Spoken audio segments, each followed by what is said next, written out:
Yeah, well, a bit of background to it. I spoke to Jack on Sunday about the rumours that he was leaving St George and St George Illawarra. Sorry, that he was leaving St George Illawarra. And during the conversation when I spoke to him, he broke down and was crying, which Wow.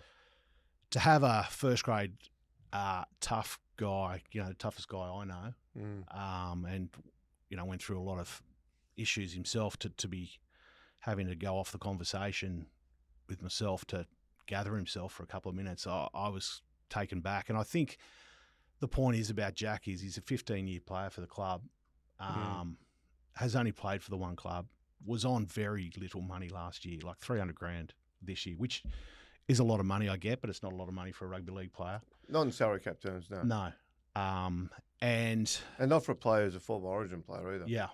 And so I understand at St George, they're going towards a youth policy, but to have a player who is 20 games off being the number one player for the club, played the most games for the club, considering he's out 2 years and is still 20 games off, and he's still playing good footy. He's still, he's not what he was, no doubt. There's no doubt he's not what he was, but he is still the starting 13 for the team.